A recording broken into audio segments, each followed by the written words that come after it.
when the night falls, when the shadows grow deep and black, the silent pall of evil settles upon the earth.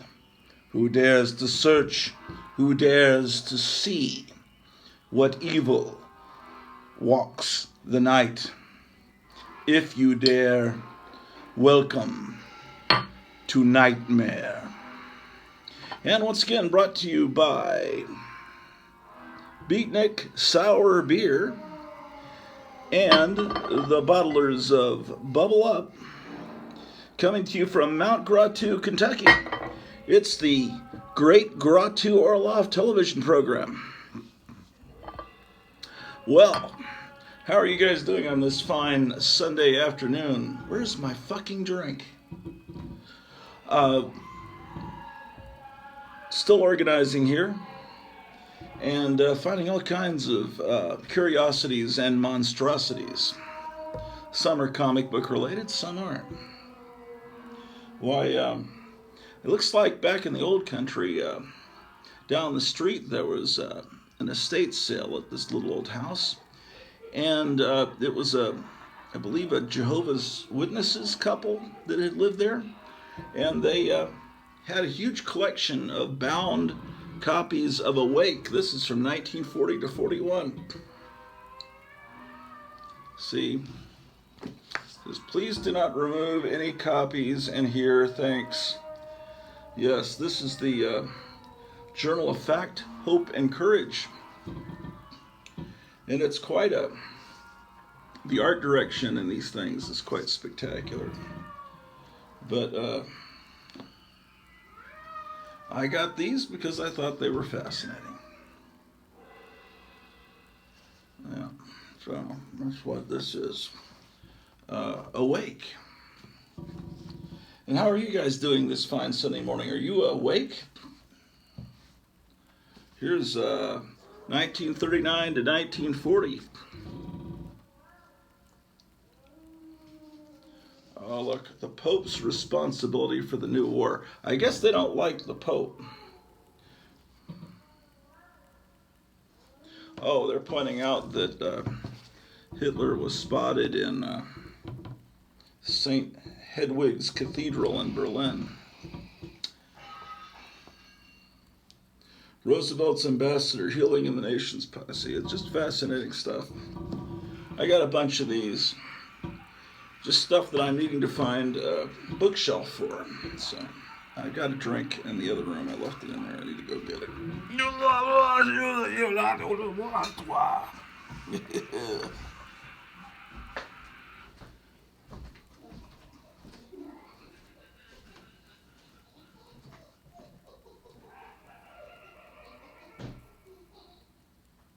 Where's my drink?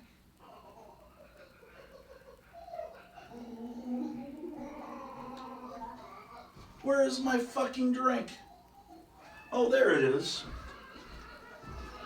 It was here the whole time. Well, this is starting off to be a spectacularly shitty episode. What is this here?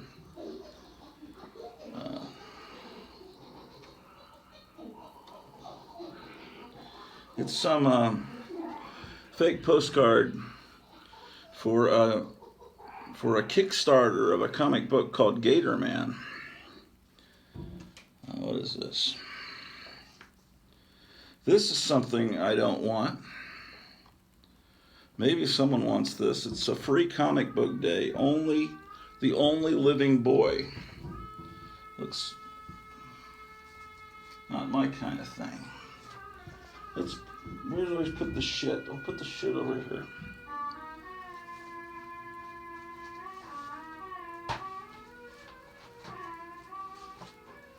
Okay, this looks good. Why, it's Uncle Scrooge 269. And here's Donald Duck Adventures number 24. And here's Uncle Scrooge 252. I'm keeping my Disney books in a special boxes upstairs. So I'll take those up. Here's the official Mandrake King Size #1. So this is reprinting the old Mandrake comic strip. So looks pretty cool. So Mandrake. Well, we went out and saw the Elvis movie last night. And I enjoyed it. I mean, they did play up the Captain Marvel Jr. angle quite a bit, which I don't think has ever been done in any other previous Elvis movie. The fact that that was his favorite comic book character, and as a kid he wanted to be Captain Marvel, and ultimately his stage costume kind of reflected that, and his hairstyle and everything. Because if you know Captain Marvel Jr., he has oh, and there was a trailer for the new Captain Marvel movie yesterday. I call it Captain Marvel, even though they call it Shazam. And, you know, he's got the whole Marvel family, and you can clearly see Captain Marvel Jr., although they don't call him that. And yesterday, as the San Diego Con is going on, they Marvel released a bunch of trailers of the stuff that's coming out. So there was a Black Panther 2 trailer that pretty clearly shows what they're doing with a Submariner. I mean, he's got pointy ears, he's got wings on his feet, although I don't know if they're a part of his body or just like a little ornament in his armor. He's got green swimsuit. That much is accurate, but they're making, if they call it Atlantis, it's part of ancient Mayan civilization or something. They do make the Atlanteans blue.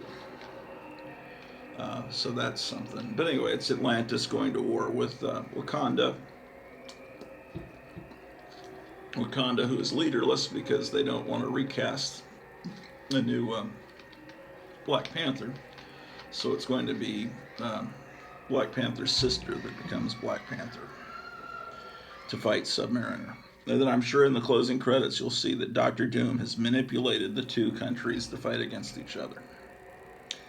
And then Dr. Doom will be unveiled to be Klaus Schwab. Drew is barking. Hey, Drew. Drew doesn't like this civilian walking outside. See, there's a person walking outside. And Drew is protecting the future home of Gratu Orloff Collectibles from this evil citizen. But soon, yes, in this little tiny porch, enclosed porch that I'm broadcasting from, this will be a store that sells all kinds of shit. Comic books that I don't want or that I have duplicates of, and records that I have duplicates of. I could sell anything if I just call it collectibles, right? I might call it Dr. Orloff's. I don't know. We'll see. Oh, what do we got here? It's a damn modern Red Sonja comic from Dynamite. Dynamite. Lots of blood, you know. It covers, okay, I guess. It's sure not like those 1970s Marvel Red Sonja covers, is it? Let's take a look inside. You know, the art inside a Dynamite comic is almost always not as good as the cover, and the cover isn't really anything to write home about. That being said, it is what it is. Having said that, hello, Drew, how are you? And having said that, how are you this morning? That being said, oh yes, it's this kind of shit. My goodness, yeah, it's terrible artwork, in fact.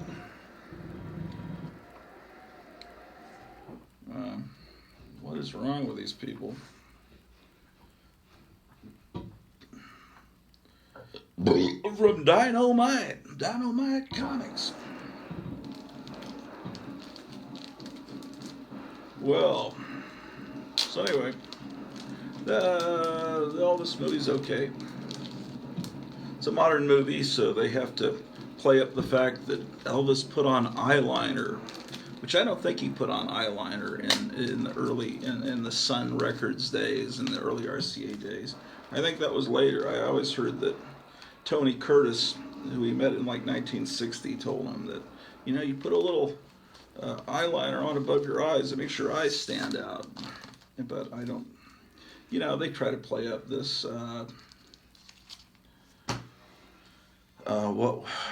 like they show Elvis on TV, and they show the teenage daughter of this guy that hates this kind of music, this politician, whatever, is swooning over him, and then on the other side of the living room, her brother is also swooning because they gotta show that got to be representative. So anyway,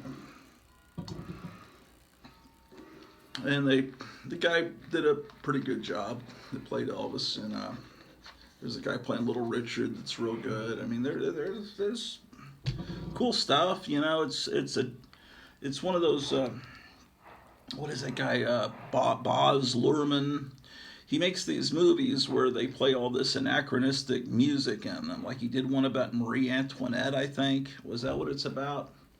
Yeah, where they had disco music in a movie like that. And what are the other movies? He did. I think he did The Great Gatsby, where they have rap music playing in the 1920s, and they mixed some modern rap, hip hop shit. When Elvis is trying to, to try to show kids today, he's okay. This guy is the same as the rebels today. I wouldn't. I would say the movie's worth seeing. But we only pay $7 here in Mount Gratu, Wyoming, as we saw it in a theater that first opened in 1914, playing silent movies. So, but it's all right, what else is coming? Oh, there's a new trailer for She-Hulk, where it just looks like Shrek. Apparently Daredevil was flipping around in the trailer. I didn't even notice that. So, what else? I don't know. I mean, there's a Fantastic Four movie coming out. There's 2 Avengers movies coming out, I think, in 2025. But by then, the Avengers isn't going to be the Avengers that because they've gotten rid of Captain America. They've killed off Iron Man. They've ruined the Scarlet Witch, where she can never really redeem herself after murdering all those people. They've killed off the Vision. So I guess maybe Ant-Man, would he be the only original Giant Man? Would he be the only original Avenger showing up? Black Widow's been killed off. Thor's been turned into a ridiculous shadow of what he was in the comic.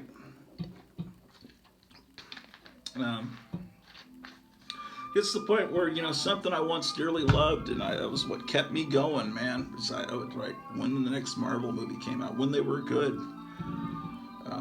But yeah, they just decided to. That's another cliche. But yeah, everyone does that now. That having been said, but yeah. But yeah. Having been said, it is what it is. I think it is what it is getting old now. They're not, the idiot normal people aren't using it is what it is as much anymore. Oh, here's the Tick Massive Summer Double Spectacle. How about that? Here's The Thing from Another World. It's number 2 of 4 from Dark Horse. These comics are worth keeping. What do we got here? Oh, it's another Thing from Another World. It's number 3.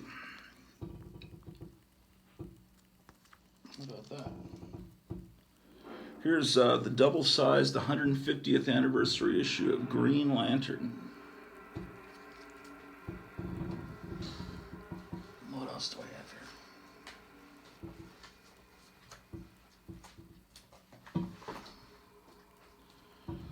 Oh, Tom Strong, number 24.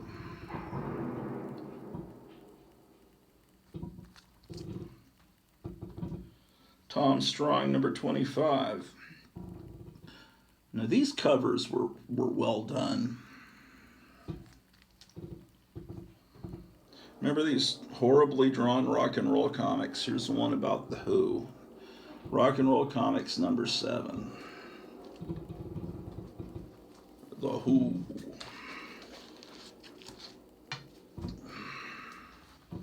Blah, blah. A modern comic has wound up in my collection. One of these ones where they put the title tiny at the bottom, but I got it because I just like the cover. I like Crypto. Yeah, that cover's not bad. I mean, I like that. Sometime I'll actually read the comic. Here's Elric in the Bane of the. It's Elric, the Bane of the Black Sword. It's from August of 1988. It's issue number 1.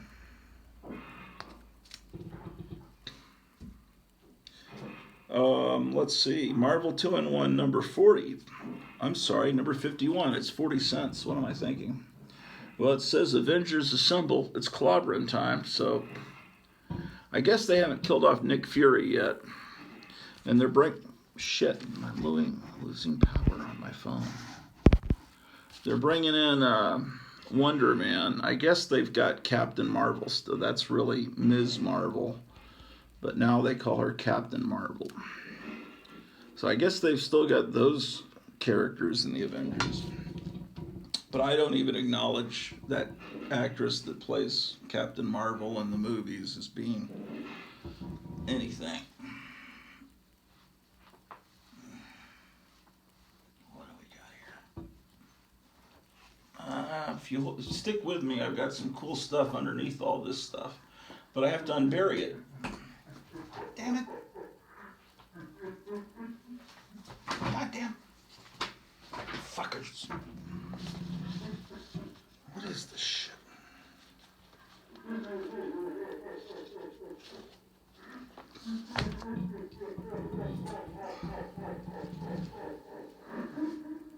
Lady Justice from Neil Gaiman.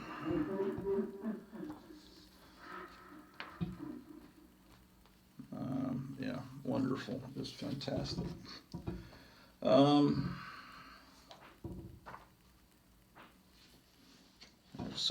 Some of this new X-Men. 121.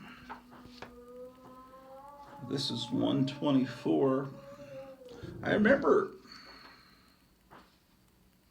kind of enjoying this.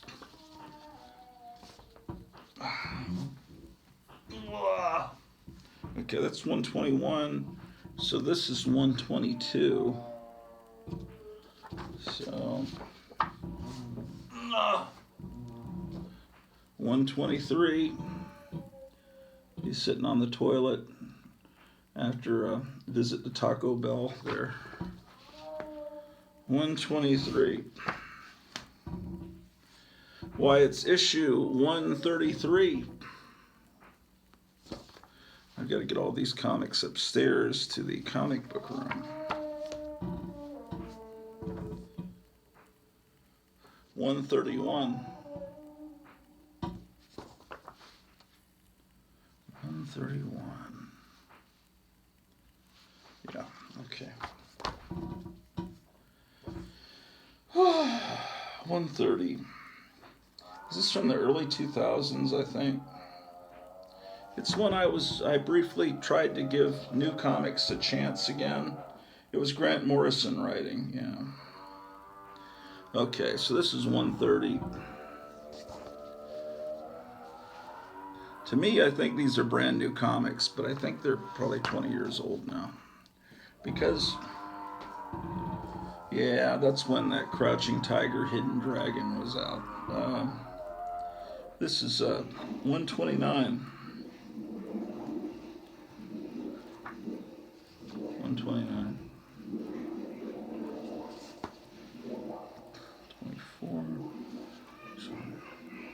129. Okay, this is 128.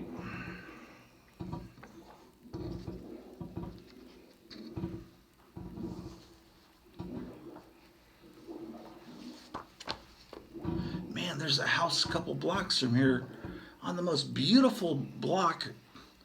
They're selling it for $99,000, man. 127. Guys, you ought to, I say this with, I'd like some friends around here that have similar interests. If you're able to watch 21 minutes into this video, you would probably be a friend. So, if you're retired, if you don't like where you're living, if you're about to retire, I'm telling you, that house, I'll drive you by it right now if you want me to. 126. Or if you're younger and just want to get out of a crime-ridden city that's about to go up in flames whenever they do their next theatrics, whenever their next October surprise, October's not far away. If you've got these comic book walls behind you and just sell a couple of them, I see these comics people have. I remember when my friend who passed away a few years ago. Well, I met him in 1984. So he's filming a student film at UTA in Arlington, right? He's making a movie called Armageddon Fabulosa about this crazy gun-toting preacher that goes insane. And anyway, that was his student project. So I was helping out with it. And his brother was playing this crazy lunatic, and his brother was a machine gun dealer. So he had actual real machine guns and all the stuff that I didn't even know people could own, this stuff, all this weapons from World War II. And so they make his garage look like the bunker of this crazy televangelist that collects all these guns. And they have, it's wild. And 114. I don't know if Armageddon Fabulosa is on YouTube or not, but anyway, so we're in his garage, and I'm just looking around, and there's a grocery store bag, like a paper grocery store bag like they used to make. And I just thought, oh, wow, there's some comic books. The one on top was X-Men #1. Not the 40 million other X-Men. The X-Men #1 from, 1963? 64 maybe? 63. Yeah, it was the X-Men #1. And the only thing about it, it was imperfect. I would say it was a perfectly good, acceptable, very good copy, maybe. I don't know. But the only thing about it is right here at the top, there was a slight char from a fire. And the rest of the bag were all Sergeant Rock, Sergeant Fury war comics, because, that's what he was into. But apparently he bought a copy of X-Men #1 when it came out, and all of these books had been exposed to a fire, had been rescued from a fire. Here's what happened. I guess his older brother, back years before, must have been a little bit of a playboy, and he got a girlfriend upset with him because I don't know what he was doing. Perhaps he was dating more than one girl at the same time. So the one that I guess thought she was the real girlfriend decided, well, shit, I'll just burn his house down. And she went to prison, but she burned his house down, and those comic books were rescued from the fire. But there was X-Men #1. But anyway, I'm just thinking about that now, what he could sell that X-Men #1 for. But if you've got some really valuable comics, just sell a few of them, make $99,000, go buy that house, man. I don't know why they're selling it so cheap. Speaking of cheap, this is a children's comic, although ostensibly they didn't do it on this one, but on some of these they put PG on them to I guess You know, like 114, 115, 116. By 121, they start putting Marvel PG on it. Because, you know, a cover like this, because to me, I don't care what you say. Comic books are a kid's medium, and, you know, I like that cover, but is it really appropriate on a kid's comic? Okay. Let's go look at that house. Here, hold on a second. Let me show this.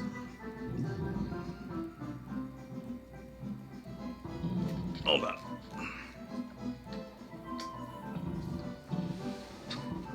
We'll be right back and look at more stuff. I just want you to see this house, man.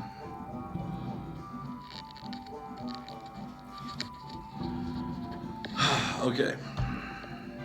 Oh, our other sponsor is Dr. Pepper, brewed in the jungles of Iraq with 23 horrible things that will kill you. 23 different poisons, ladies and gentlemen. But it's their secret. It's their trade secret what they are. So don't ask them. Don't ask me. I don't know what they are. Thank you.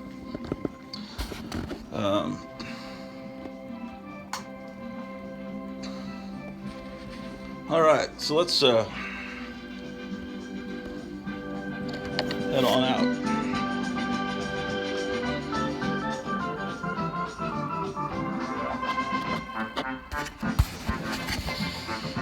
How you doing, Drew?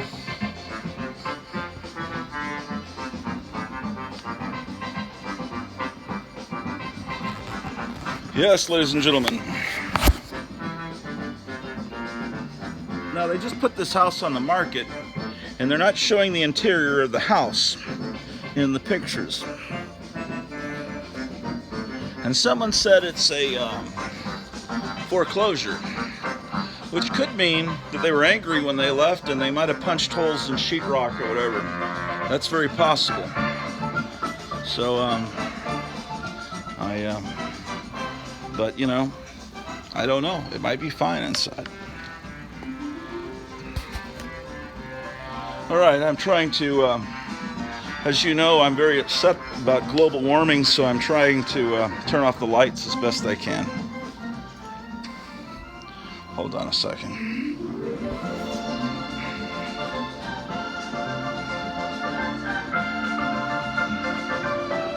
All right.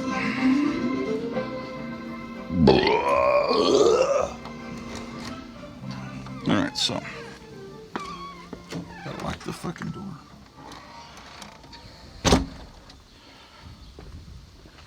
A bit of a cloudy day here in Georgia.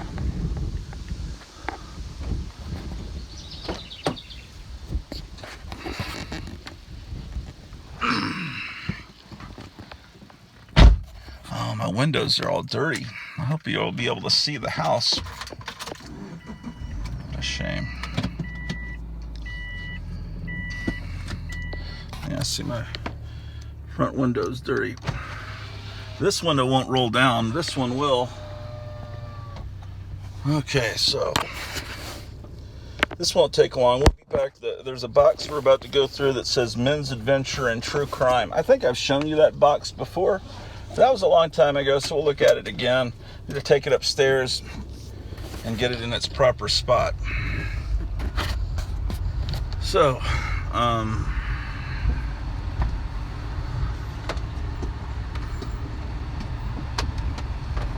okay. Let's go straight here. All right. I hope you can see decently.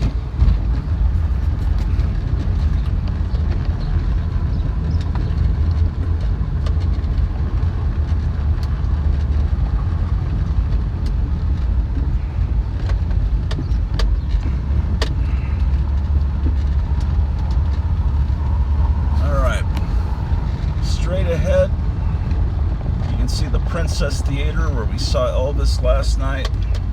The old became a theater in 1914. That building some 1890s, but it first became a theater in 1914. This is the town square. There's a great barbecue place called Still Smokin'. Great. And above it, there's a haunted house that they have every year. That's so.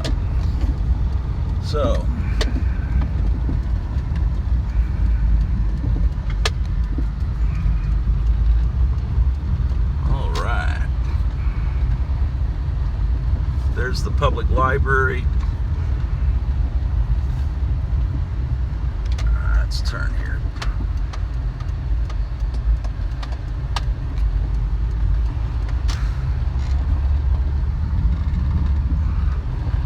Beautiful little community, neighborhood.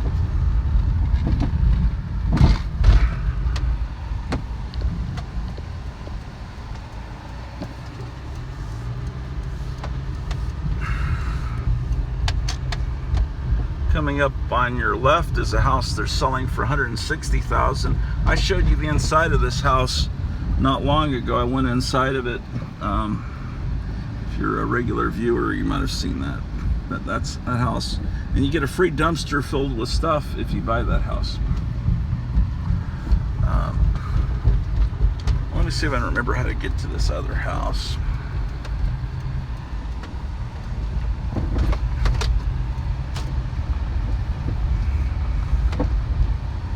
So people don't have to lock their doors here. They don't have to close their garage doors. They can leave their bikes in the front yard, like in the 1970s, and you don't have to worry about them being stolen.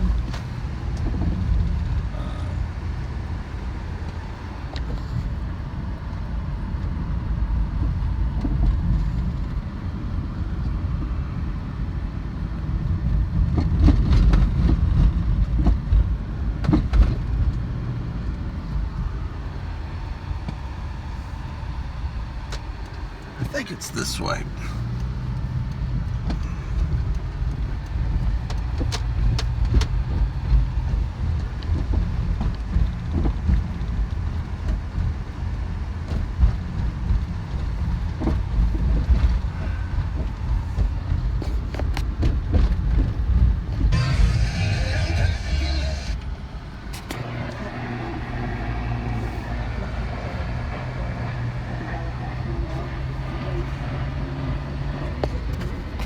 Hard to find anything on the radio here. It's the only thing.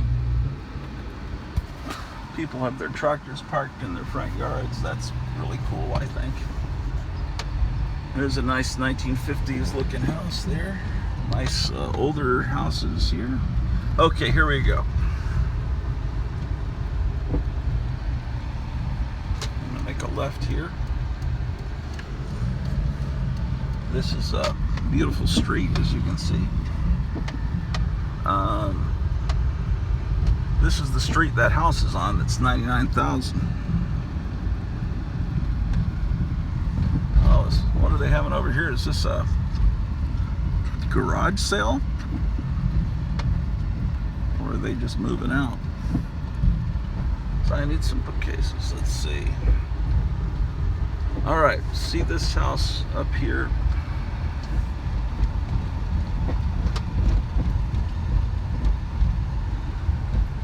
This house here is $99,000 for sale. 641-464-2080. Look at this house. Separate garage. This is your neighbors across the street. Looks like they're building some new houses here. Maybe gonna build some new houses, I guess. Oh well. Let's turn around and see the house from another angle, and let's head back home and look at some true crime comics. See that house over there? That could be yours for $99,000. It looks pretty good. If it's a foreclosure, why are there people living in it? Unless those people are fixing it up. I don't think it's a foreclosure. I think whoever told me that was some form of disinfo agent. Still recording, yes. Yes, indeed. Yes, indeed. Sorry about the dirty windshield, ladies and gentlemen.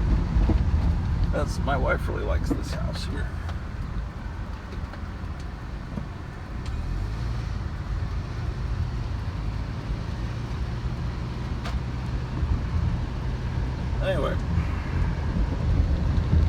let you know, $99,000. I mean, that sounds like a lot of money, but it isn't anymore. Thanks to our wonderful President Joe Biden, 99,000 seems like nothing. Isn't inflation wonderful?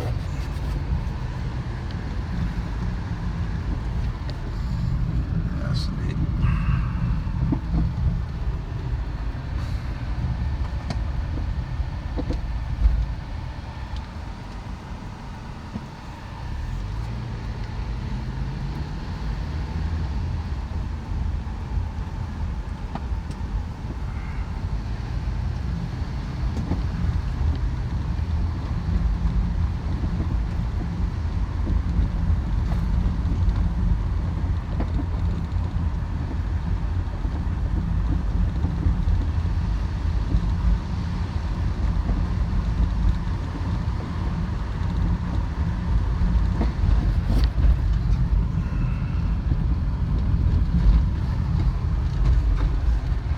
Oh, there's another house that looks like a church that's for sale, real cheap. I think $125,000. Well, I've been inside that house too. The only thing I don't like is how steep the stairs are.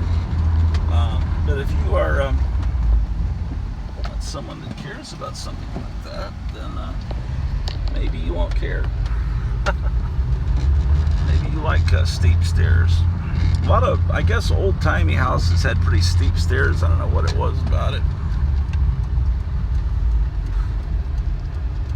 Oh, everybody's getting out of church. That's why it's so crowded here. Here, you can get gas here at this Scully station for 19 cents, man. Still, gas is still cheap here. People having picnics on the town square. There's the Princess Theater where Elvis is playing, and looks like Minions is coming. That's going to be terrible. Who wants to see Minions? Not me. Here's the Lucky Lanes bowling alley.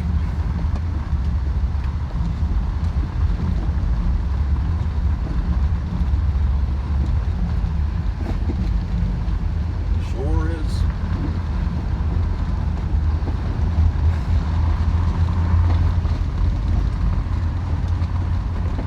I don't know if you saw that. There was a sticker on that door that said Master Charge. They hadn't changed the sticker on the door in 40 years since Master Charge became MasterCard.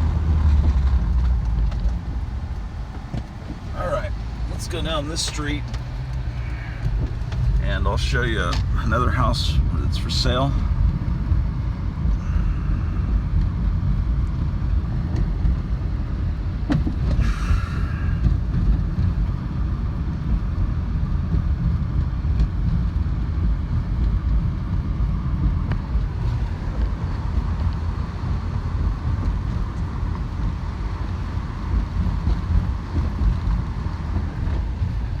There it is.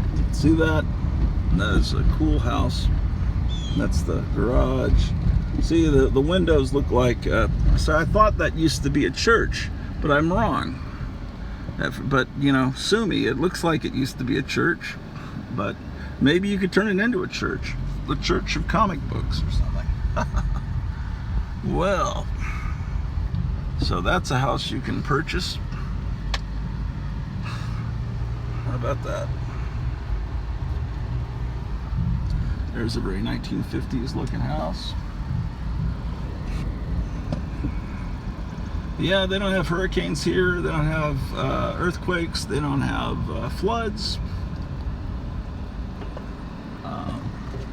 Sometimes giant kaiju attacks, and I guess it's possible to have tornadoes here. But I guess those could happen anywhere, technically. Well,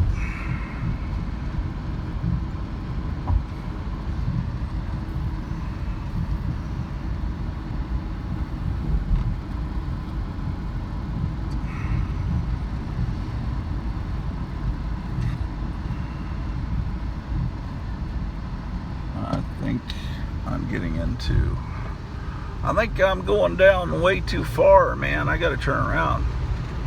Because down here is where all the chainsaw killers live, man. I've gone too far, man. Gone too far.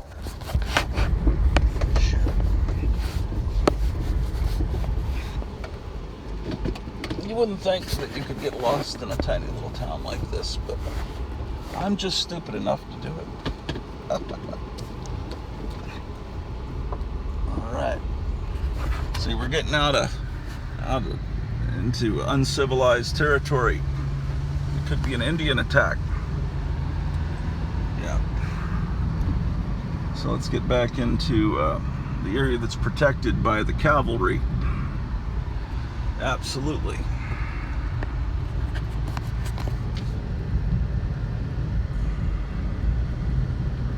So,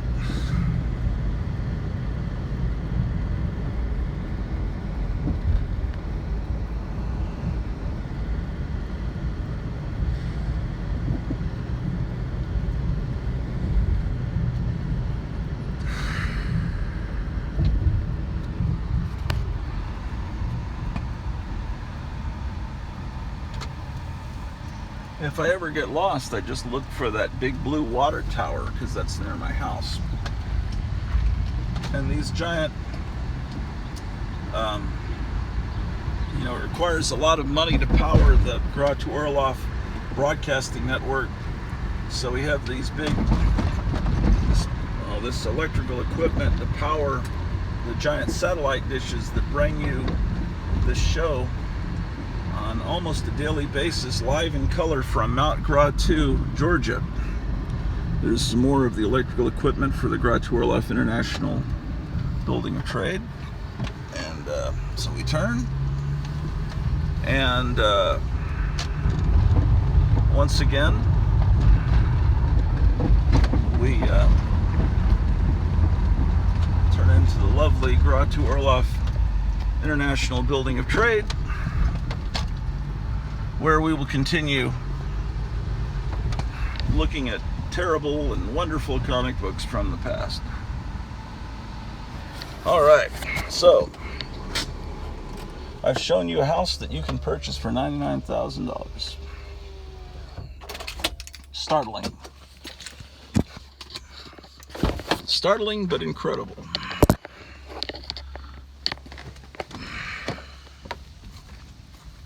The fuck is that? Okay.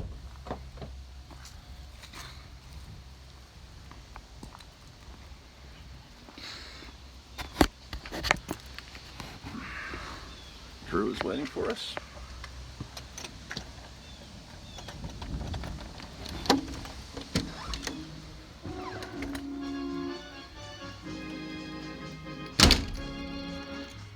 Well, we're back. Where's my fucking drink?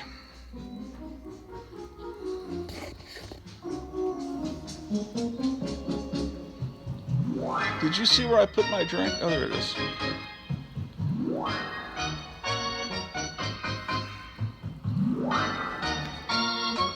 See, what I'm doing is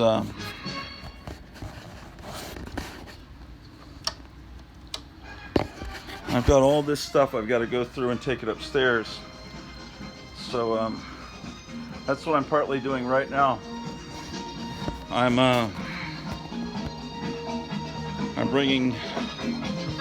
going through these boxes, and then I'm taking it up on the elevator.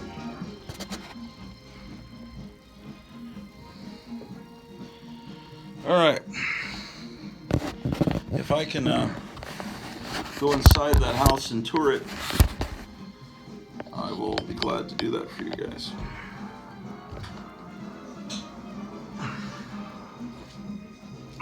That movie theater that we drove by, the Princess Theater, it's only open on Fridays, Saturdays, and Sundays. So Elvis showed last night and Friday night, and then today, Sunday, it'll have a matinee at like 2:30, and then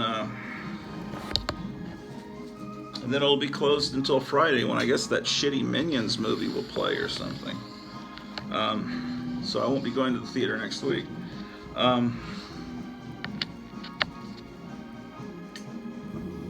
So anyway, isn't that wonderful?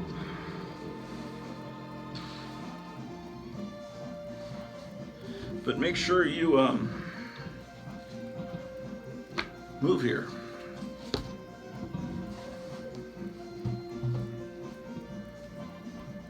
So for $200, they'll rent you that theater for a night, and you can play whatever you want. Here's, speaking of $200, $200 for your story. If you want to send it in to, I need my light, man.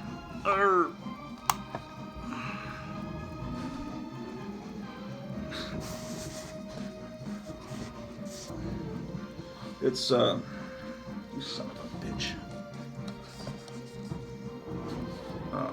It's Adventure Magazine.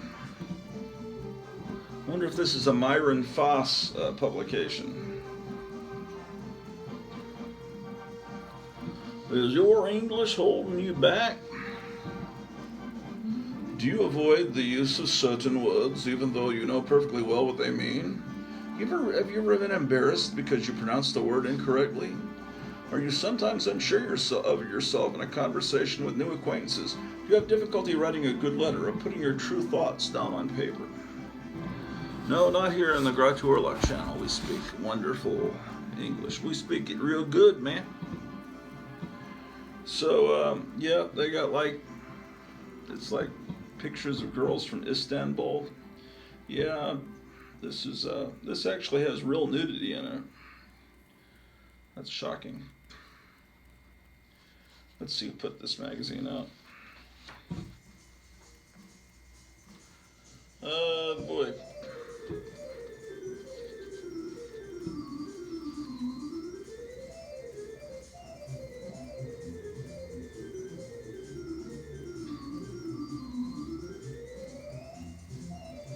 It's the #1 adventure magazine for men. This is April 1967 here.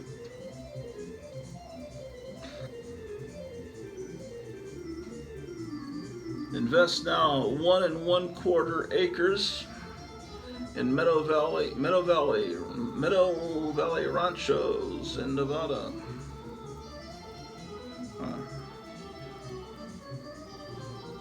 Full price $600 for 1 1/4 acre. How about that? All right, that's adventure.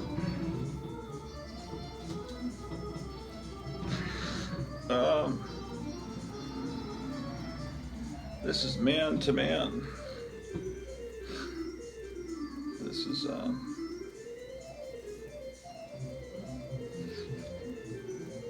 This is November 1972. Remember these Eleganza ads?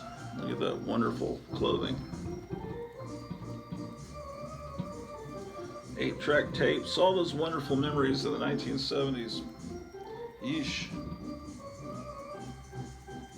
Yeah, this is like a real, actual Playboy penthouse kind of thing, so can't show you too much of that. Here's copy of Pleasure Cruise, issue 1, number 1. It has water damage, so it was only $5. Someone probably read it actually on a pleasure cruise, and the ocean water touched the magazine.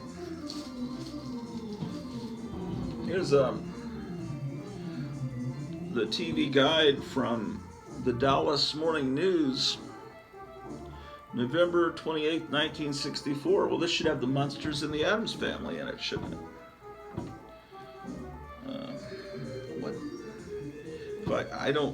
I was born in 1965. I know that the Munsters started in September of '64. I know the Addams Family started in the same week. I know the Addams Family was on ABC. I know the Munsters was on CBS, I believe.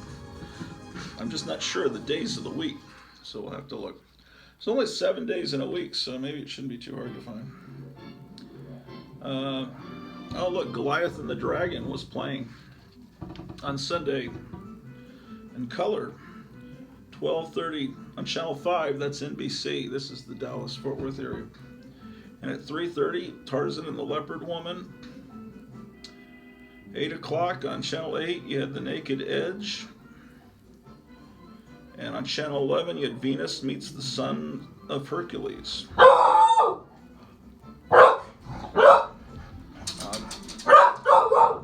Drew flipping out. Drew flipping out. I guess there's only one thing I like that sound.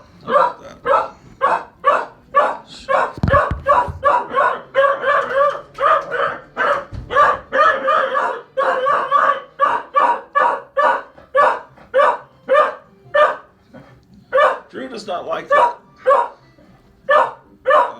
A year ago today, John F. Kennedy was assassinated.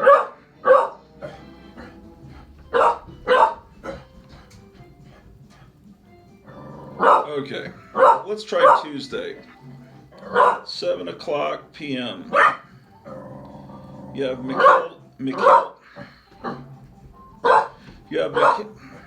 McHale's Navy is on Channel 8 ABC. And you got one. What's weird is the prime time now starts. As you know, prime time starts if you're in the Central Time Zone. It starts from 7. It goes from 7 to 10. The network feed back then, it looks like it started at 6:30, because at 6 o'clock they had the Channel 8 report. That was local news. Then at 6:30 they had Combat, which went to 7:30 when they had McHale's Navy. And over on NBC, Man from U.N.C.L.E. came on Monday nights. Channel 11 was an independent station. They were running The Rifleman. That was an older show at that point. Okay, let's try Wednesday. Channel 8 has Ozzie and Harriet, Patty Duke, Shindig.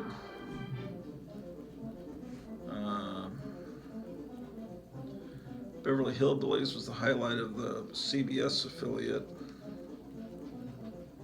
Okay. Wow. Look at that cool vacuum cleaner. $18. Thursday.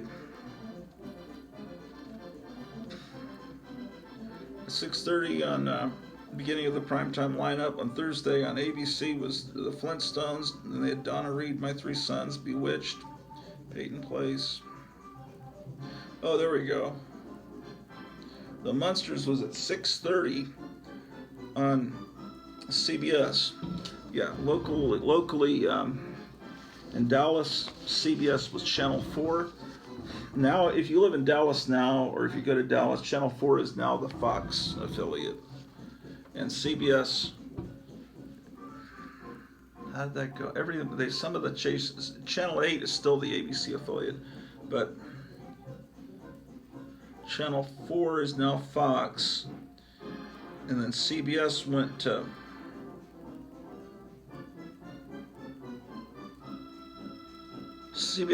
Channel 11. Yeah, that's right.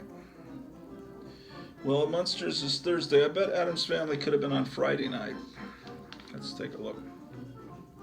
These are things that matter to me. Oh, wow. Yeah, see, on Friday night, 6:30, you had Johnny Quest, which was a primetime show. That's why it's more of an adult, pulpish show. It was not a Saturday morning cartoon originally. It was on a show that appealed to adults. Same thing with the Flintstones. And then you had Farmer's Daughter, which is a forgotten show. And then Addams Family was at 7:30. Then they had Valentine's Day. I don't know what that is. 12 o'clock high. I know that.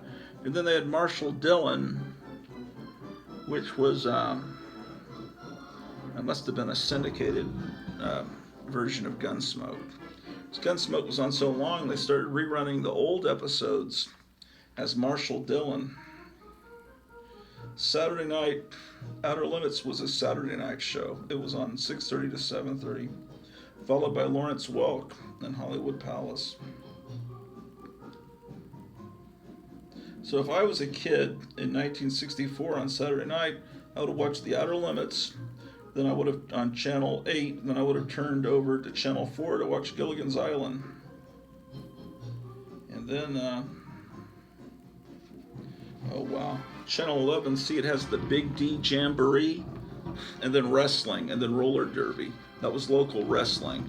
The Big D Jamboree had. That was big time. That was country music, and there was a lot of great rockabilly performers performed for the Big D Jamboree. Here's a horrible shit. I'm not even gonna show you that. It's Car Life, Illustrated Motoring. It just shows. Well, they're not dead. It just shows some people hurt after a car wreck. Horrible. But they're gonna be all right. That's from November '54. Who would buy a magazine with a cover like? I guess I did, but I meant back then in 1954.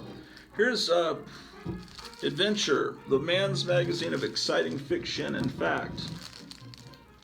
Look at that there. I won't even read that out loud. Fantastic sex cults. Yeah.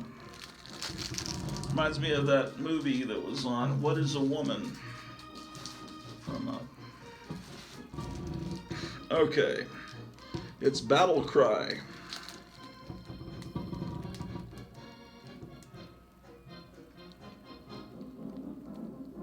Yeah, these are men's adventure magazines. Wonderful.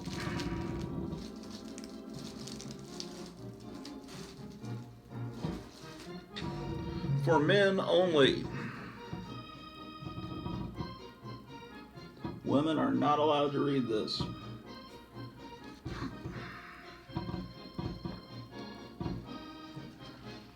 You can get your exploding hand grenades.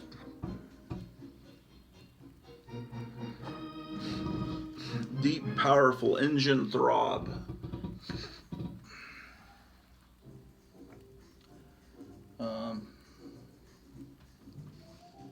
Well, if the muscles don't work, you can get this gun.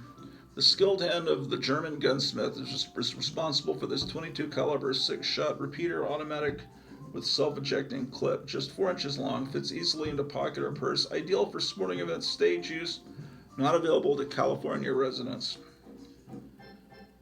Comes for $6.95, postage paid. So even then, California were sissies, right? Oh, look, Sportsman's Paradise. Look at one of the things you can get is a shrunken head. This chair is really creaky. I just pulled this. This is a chair they left, the previous owners left in the garage. And I gotta oil it or something.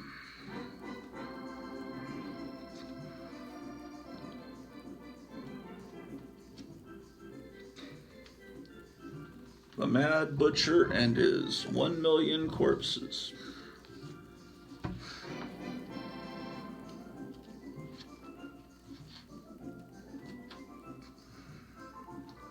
Charles Atlas says, I trade new bodies for old.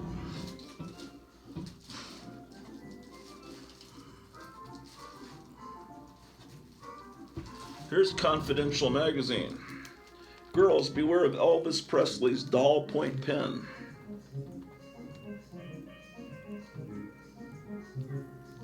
Let's see. Confidential. Yes. This is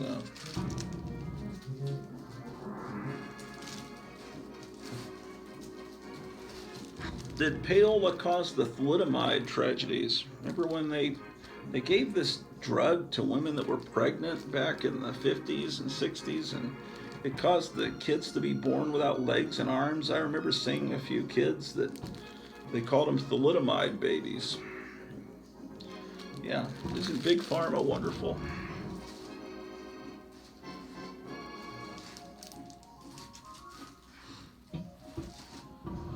Detective World.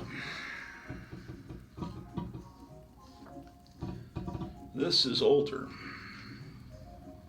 clearly. Wow, what a mess. Could I use a belly flattener? Man, oh man, does this hold me in? This is from 1949, ladies and gentlemen.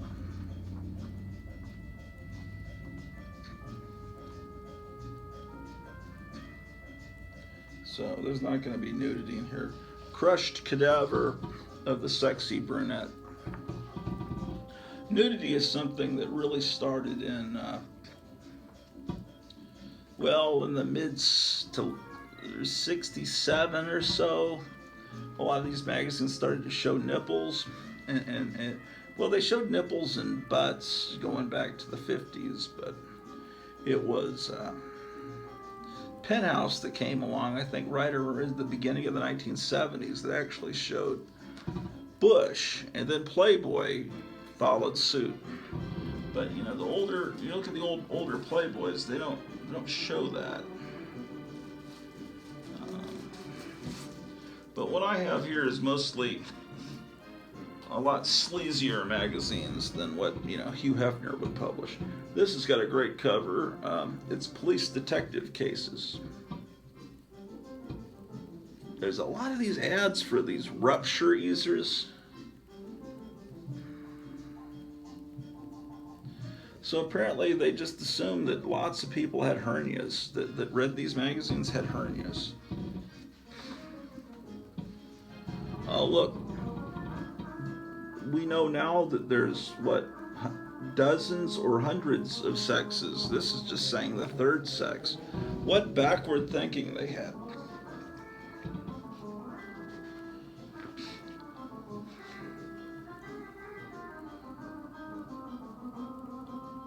You can get 8mm and 16mm movies.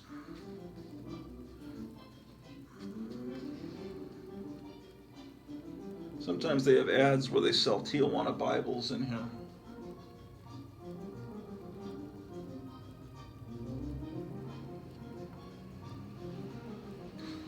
The Bride Wore Widow's Weeds.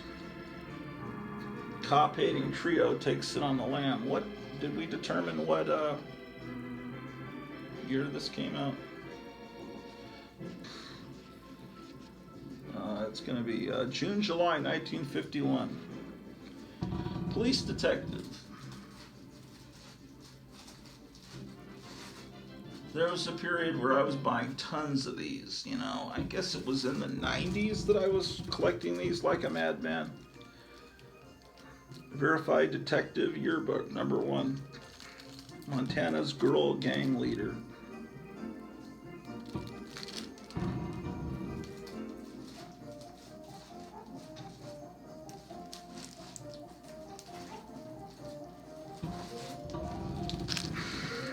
Okay, it's for men only. Look at that. A shrunken head. And then here's a later copy for men only. These paintings are great. Learn color TV servicing. Revenge of the Baboons. Oh, this is printed on nicer paper. Wonder what this cost. 60 cents. That was a lot of money. This is from 1972. Revenge of the Baboons.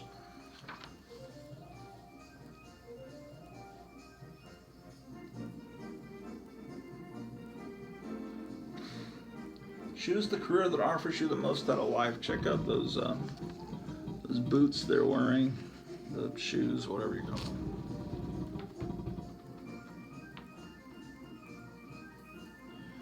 Yes, for men only.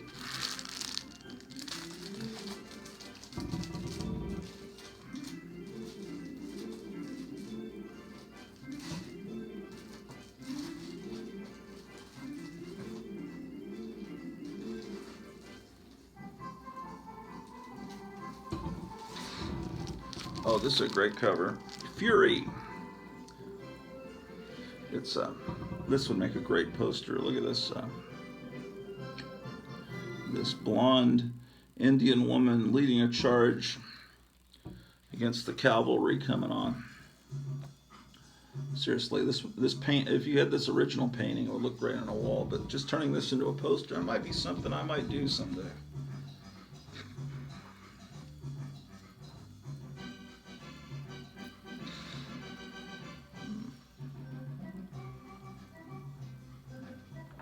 All right, another great cover. special detective.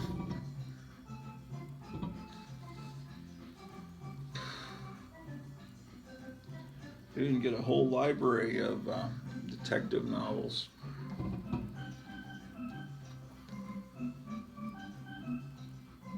This is from November of '55. This has some pretty brutal photographs in it.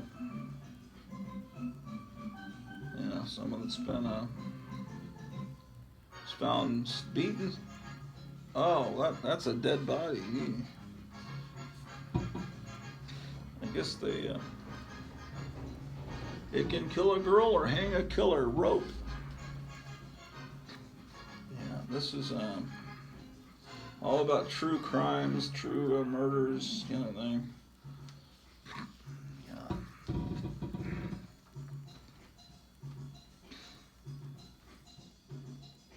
There's an ad for the Rosicrucians. They advertised a lot in these magazines.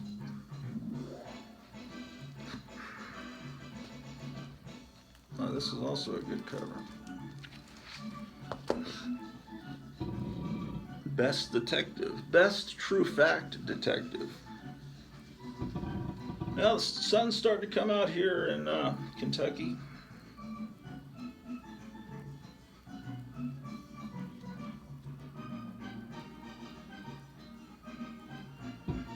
Black lace for a black widow. Drew thinks I'm talking to her. Flirt, tease, and kill. Well, Drew's coming. Oh man, what? I apparently have 2 copies of this. This one's got a January 20th date stamp. How about that? I don't think that was intentional. How about that? Gusto, He-Man Adventures.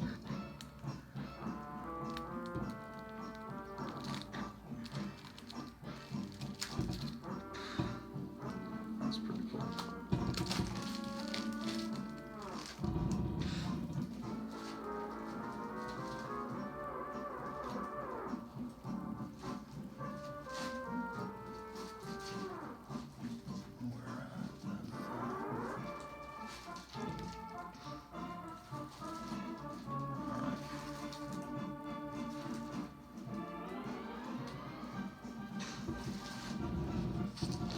All right, here's Headquarters Detective in its 16th year of publication.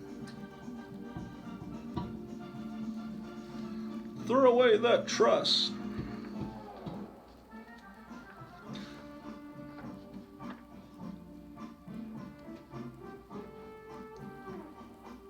Yeah. Oh, here's one with the Dallas stripper Candy Bar. Our candies dancing days over. Dallas, Texas. Yeah, Candy Bar was, my hand's cramping up, famous 50s stripper. She danced in some of the clubs that Jack Ruby owned. So anyway, she got in trouble with the law a few times. This is the stuff I remember. This is a 1986 issue, so this to me is practically brand new. But I remember this kind of shitty magazine. But this is the this is the grandchild of the magazines that we've been looking at. This is what they turned into. But I like the 50s and 60s stuff and 40s stuff. Here's 13 Crimes of Passion, Lady Killers. Can you imagine magazines like this on the newsstand today? That would blow people's... I forgot where I hid her head. Riddle of the dismembered brunette.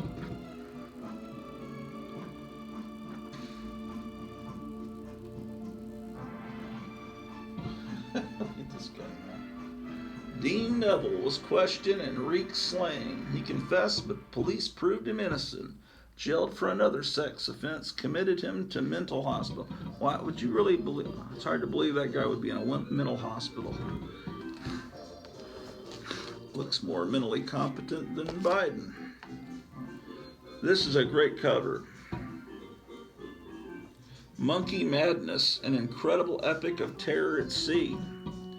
Look at these monkeys. That's how the pox started, probably, right? Look at the monkeys ripping them to shreds. Shit, what are you doing, Drew? Uh-oh, that's not good. Drew, don't chew on that.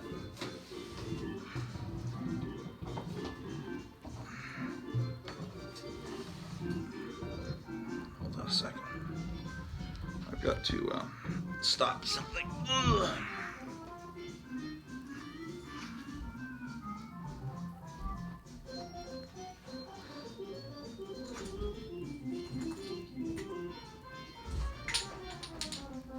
Oh shit.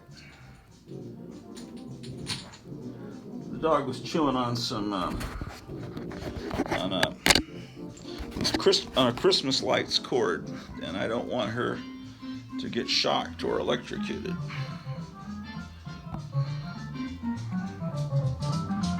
Just a minute.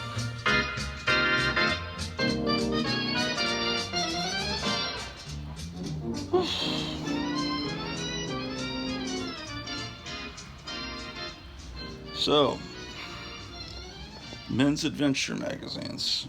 Something else, huh?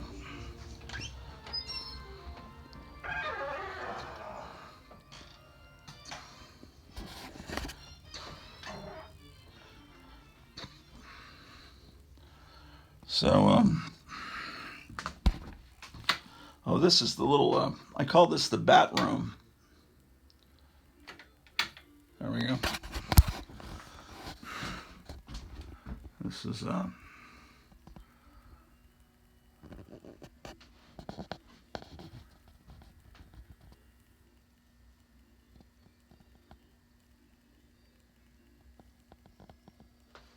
this is a work in progress.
Eventually this will, I gotta dust all these Batmobiles. I say that every time I show this.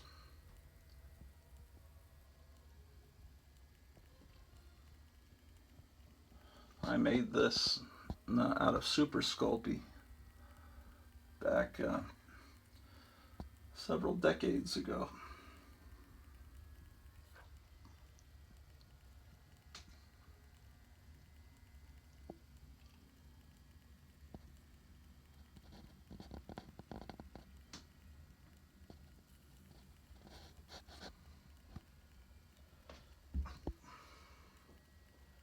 We still have yet to see John Wayne's boyhood town, which is just a few miles from here. But it's something that's on my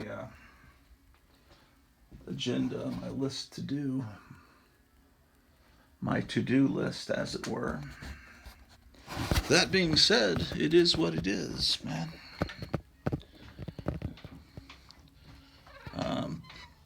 Oh, I came over to blow my nose, but I didn't want you to see that happen. I think I'm coming down from my pox, man.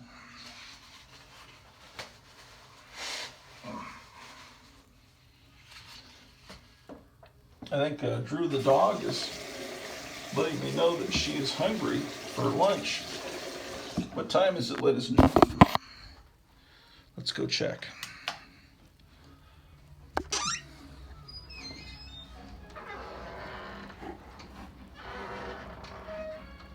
This is my wife when she was a little girl. It's my mom.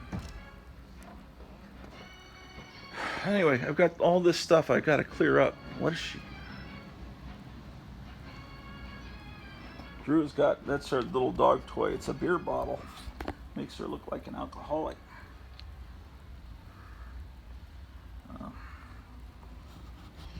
So, well,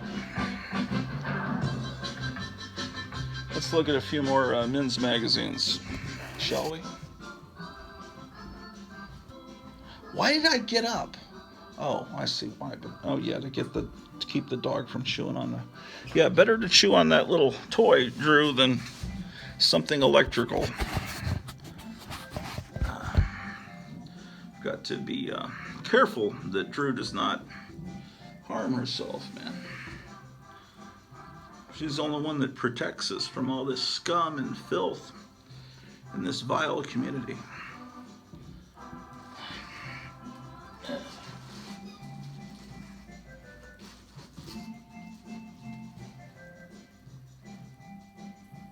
Okay. This is got nudity on the cover, so I'm gonna have to cover it up. So it's mail number.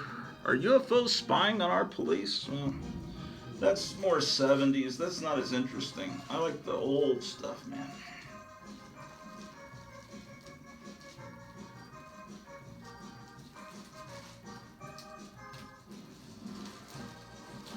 Okay, what were we looking at here?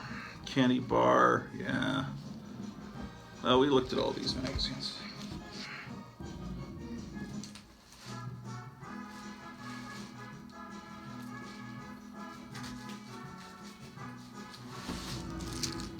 Look at this. Fallout shelters won't save your life. U.S. strippers fight foreign invaders. Inside story was like a imitation of Confidential. This one, what the Army really thinks of Elvis Presley. Here's mail.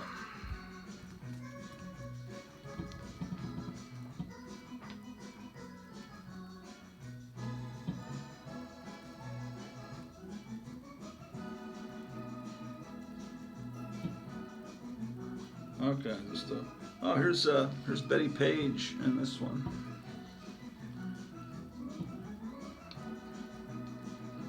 It says the most beautiful girl in the world. Yeah, that's the thing is some of these old magazines you can find Betty Page spreads in them. Man's Action.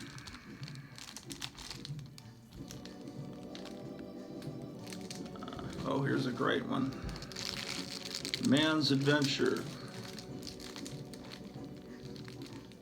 She's being attacked by a giant gorilla.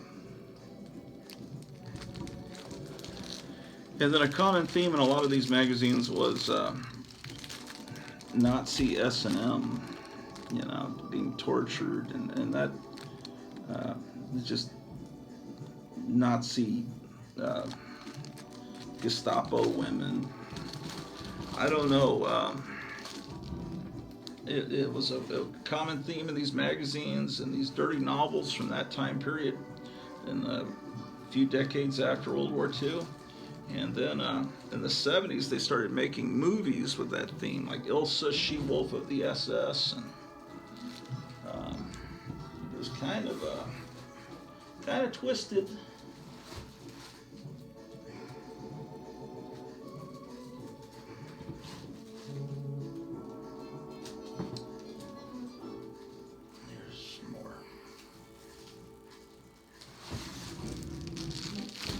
Man's Cavalcade.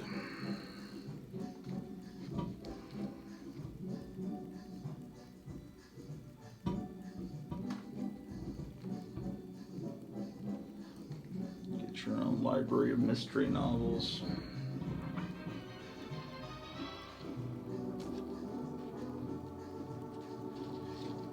I Serve Sex on the Rocks. Just thinking I've got to get her some dog food. Look at these reversible auto seat covers you could get.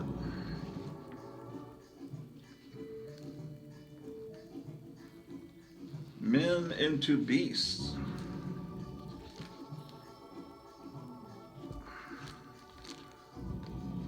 This is January of '58.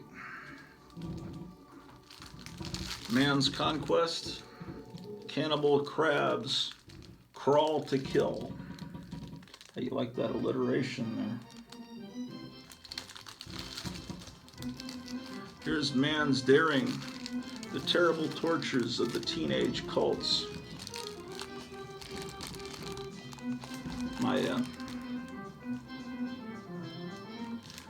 There are people that have more money than I do that collect these original paintings that were done for these covers, and they are a friend of mine, my friend that I talk about all the time, that passed away.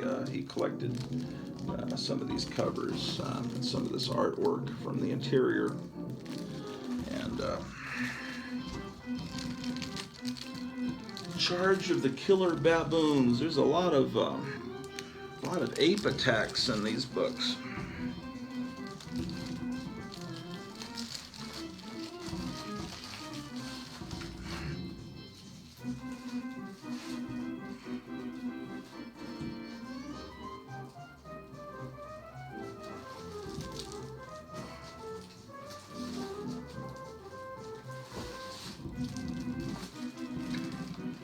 The unholy naked German witch cults and Man's Action. I think I showed you these already. Yes, I sure did. Man, son of a bitch.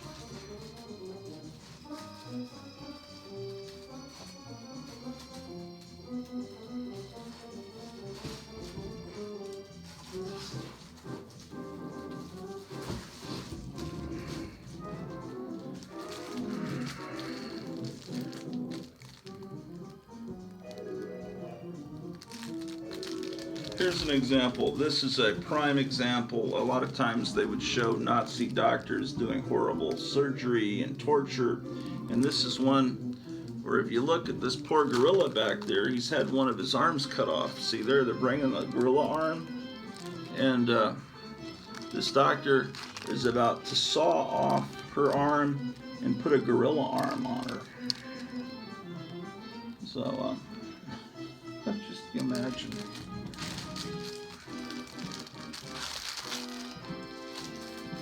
Here's summer of 1955, Man to Man Annual.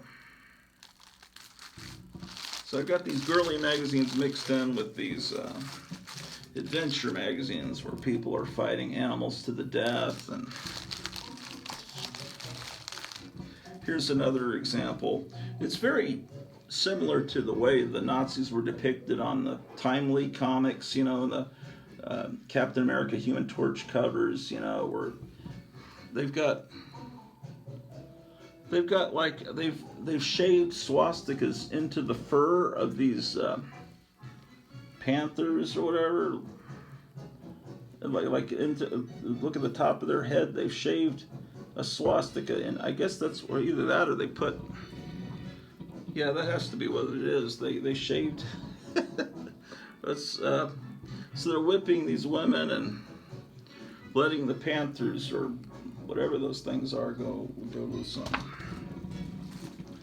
on. And here's another guy fighting off apes or little monkeys. I got to see what this article is like about these.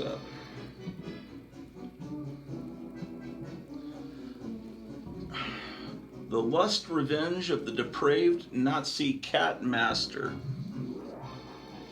So there is the art in black and white form.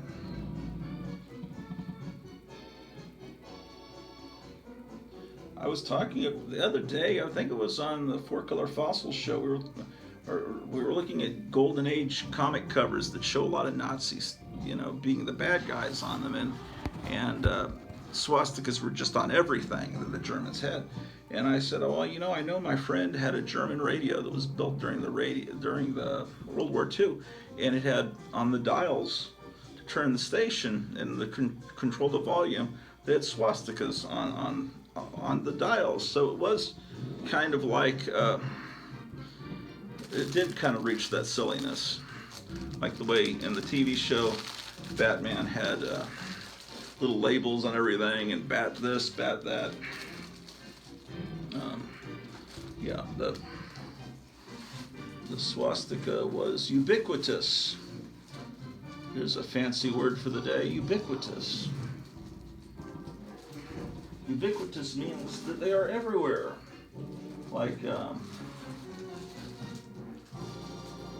Walmarts are ubiquitous in small town America, but you know, actually here, the nearest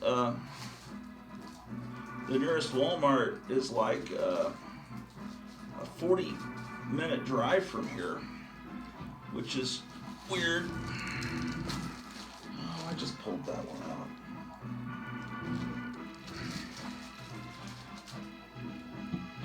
Okay, here's another copy of Men. Covers are just great. There's Sex in Outer Space, Men and Adventure.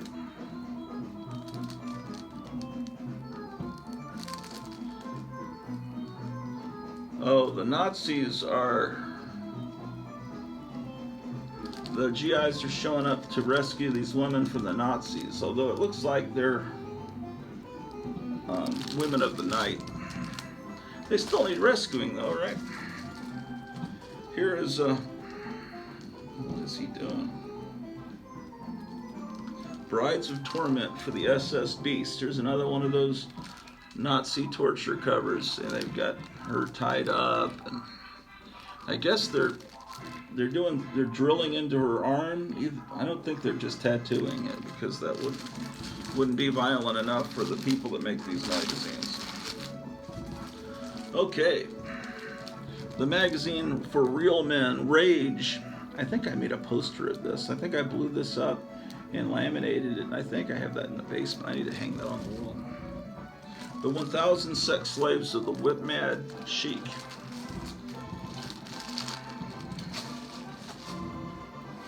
How about that?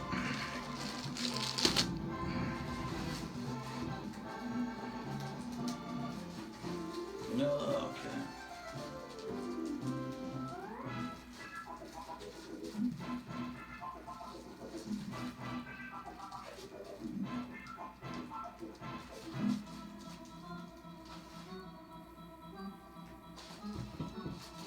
Okay, come on.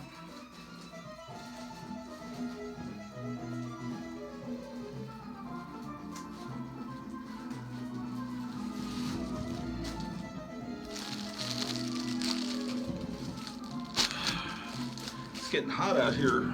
We're sitting on the front porch of the house.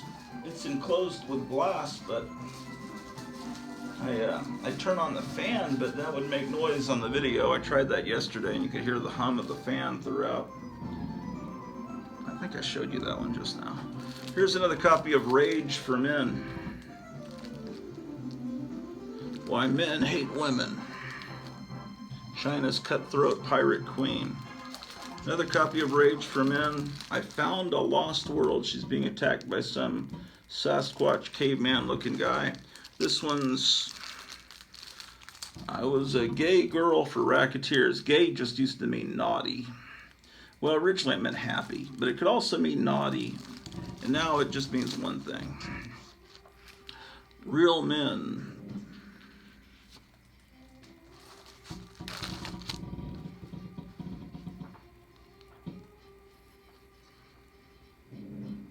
The dark shape of the demon. I may turn on that fan. They hunt their women with dogs. You see that? How about that? How about that one? Let's see. Did we see this?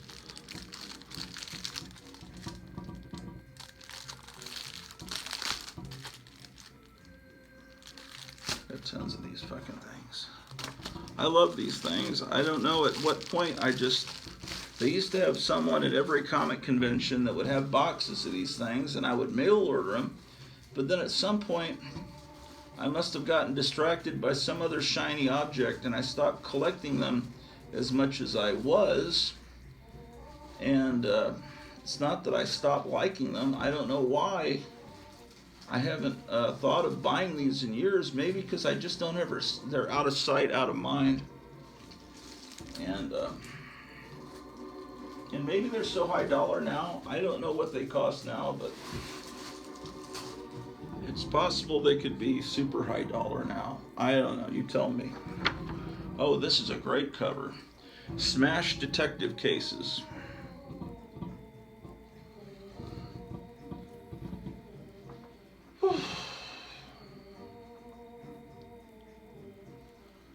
There's a book that would look good on your shelf to make you look like an intellectual. It's called The Sexual Life of Savages. And here's another book that will look good on your shelf, Sex Habits Illustrated. So you can look like the intellectual of your neighborhood.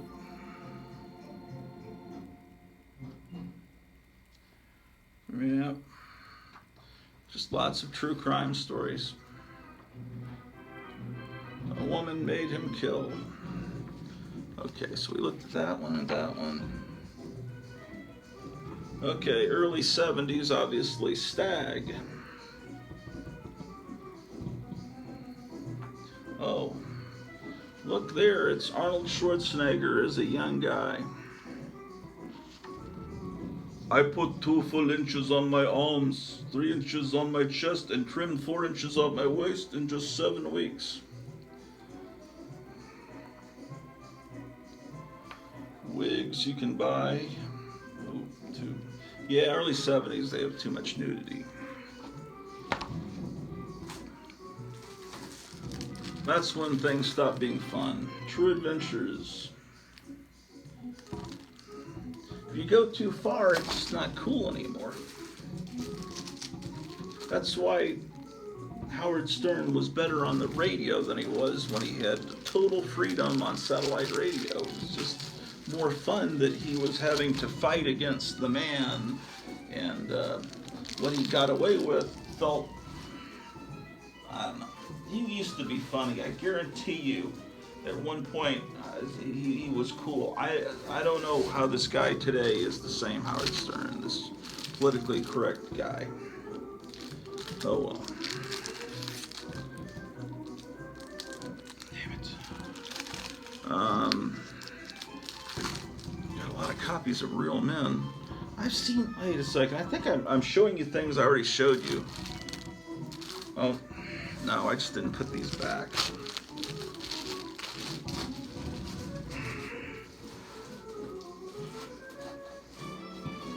Rugged Men. I showed you that, I showed you that, I showed you that.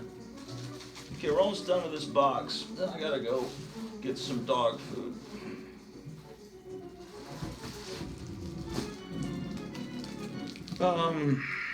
Here's True Crime Exposés. Another, see, every ad is for hernia stuff. I showed you this, didn't I? Yeah, I showed you that. I don't think I showed you this one, though. That's a great cover. This is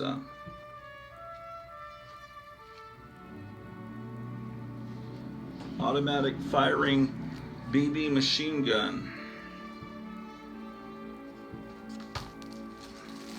True Men. His head was a flaming torch. This one is probably high dollar because Frank Zappa based an album cover on it. It says Flying Rodents Ripped My Flesh, and he's got an album cover that looks very much like the guy there, and it says Weasels Ripped My Flesh. So Frank Zappa had or saw this. That's True Men. New U.S. Menace, Teenagers in Black Leather Jackets. Here's another copy of True Men.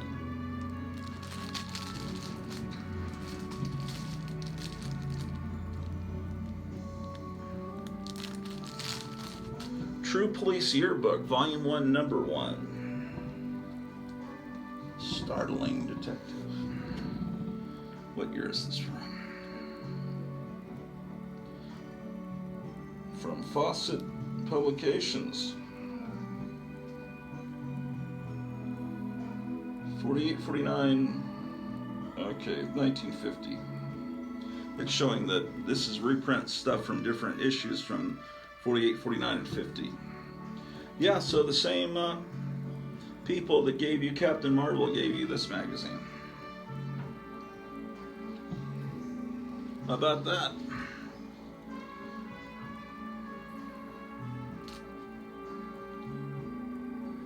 Anyway, wonderful.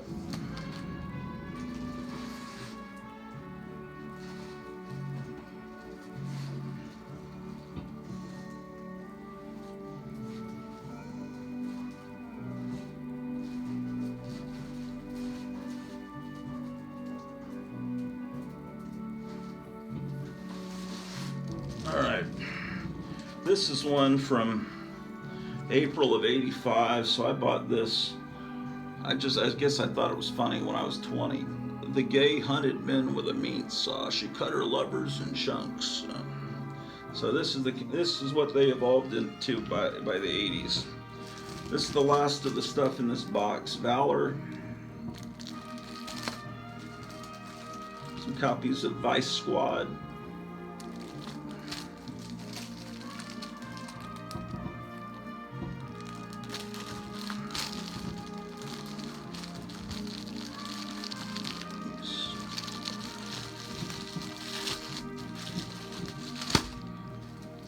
Here's Witchcraft Today.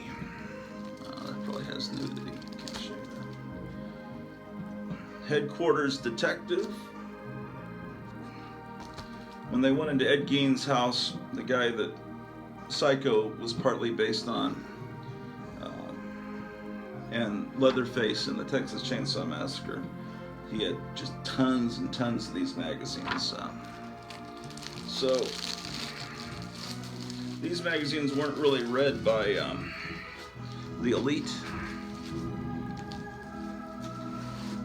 But you know, what's cool is thinking about somebody saved these magazines for decades. Somebody kept them. And I salute the individual that kept these magazines for all these years. So I have it labeled Men's Adventures and True Crime. So this box goes upstairs to the place where magazines go. This music is not as good as what I was playing earlier. I'm just recording music off of YouTube. Oh, the song's ending. I need to switch to something else. Shit. Goddamn fuck piss. Oh yeah, this is some shit. Okay, where's the stopping button? Oh, I made it just in time. Yeah, this is shit from the 80s. No wonder it's fucking crap.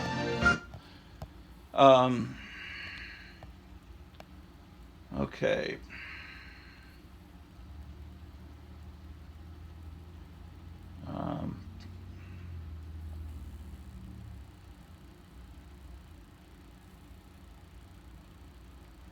Yeah, man.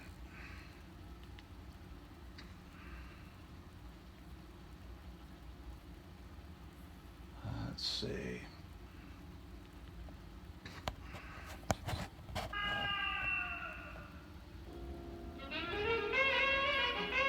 See, this channel on YouTube is called Weird Wax. Man, they only have 158 subscribers, but I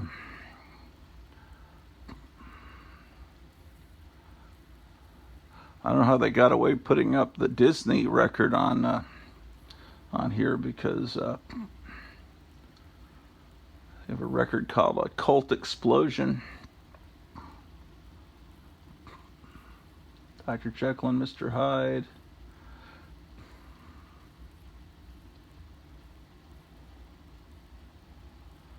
Let's see. Let's look at their playlist. They have science fiction records, 14 videos. Isaac Asimov, Arthur C. Clarke. Science fiction sound effects, FX Halloween record. That's something I think they used to advertise this record in Famous Monsters. So I'm going to record this. So I'll press play and press record on my recorder. So, all right. So, getting things done and recording important music. Oh, that's a cool background, isn't it? Yeah. Drew enjoys sleeping to this kind of music.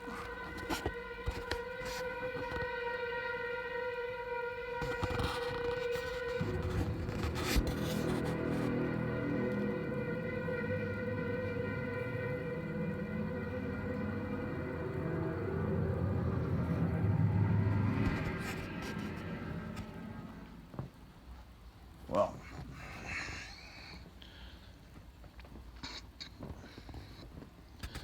so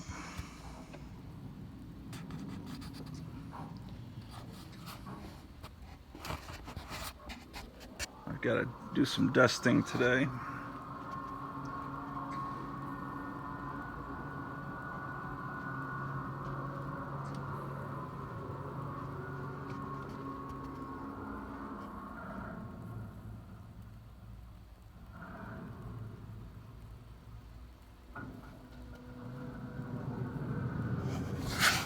Well, it's 12 p.m.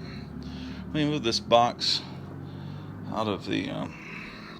maybe we can go through some more stuff. I don't know how... The memory on this phone is getting clogged up with pictures and stuff, and so I don't think I can even go 2 hours on a show. I've got to somehow get all these pictures off of my phone onto my laptop. So I'm going to carry this box over here near the elevator and take it upstairs. Let's see if there's anything else we can go through.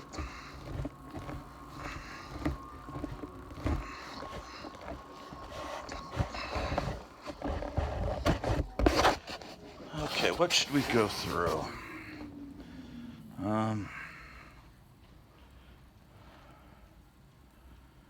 What are these newspapers here underneath this Hulk model? What is this stuff? I think those are all old TV guides.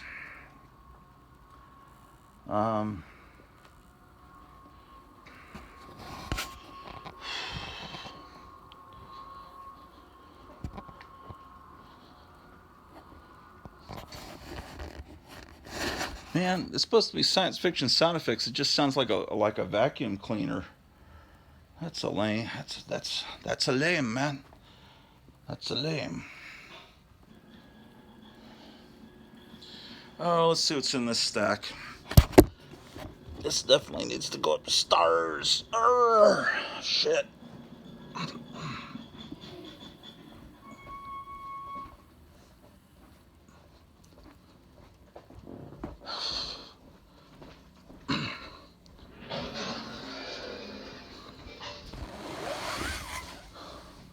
All right, let's see what we got here.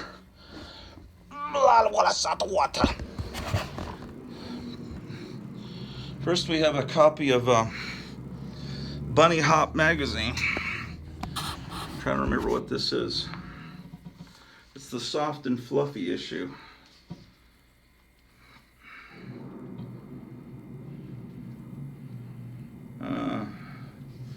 The Magic of Fraggle Rock.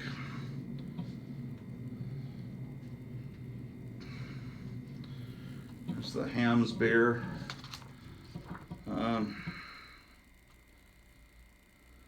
An article, What's Up with Tori Spelling's Boobs? Okay.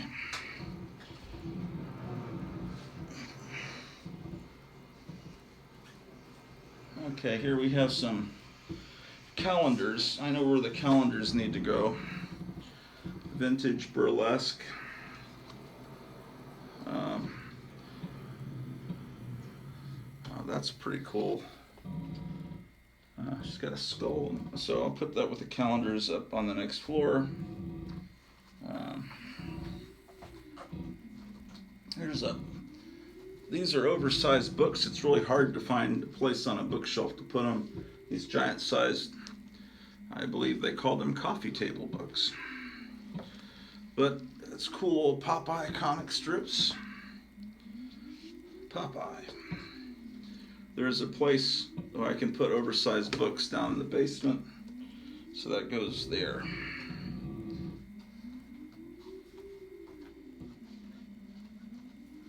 My old friend George from high school and college, I've known him since 1977.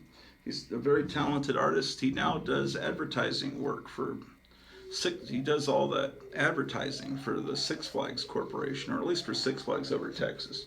Very nice guy, very religious. In high school, we were in a commercial art class, and one of the guys in our class later went on to Hollywood, Aaron Sims, and designed. He's a production. He does the pre-production paintings for movies and stuff. Look him up. He's a great artist. I don't like the designs that he normally does for movies, but like he designed the Green Lantern suit for Ryan Reynolds, and most of the stuff he does is stuff I kind of don't like. But anyway, we were assigned to make a record album cover. And at that time, the Arnold Schwarzenegger Conan the Barbarian movie was probably 6-7 months away, but everyone knew that movie was being made, and everyone knew the Conan the Barbarian comic book. So my friend decided he would do a soundtrack album cover for Conan the Barbarian, the motion picture. And so this was his project, and after he was done, he gave it to me. Now, this is very amateurish. He was like a sophomore or freshman in high school, sophomore probably. He's not like this now, trust me. But anyway, this is his design. This was, for Conan the Barbarian. He got an A over an A+ on the back. Shit. If I put this close enough to the camera, you don't realize that it's a tiny, like almost made for a Barbie. Anyway, how about that one?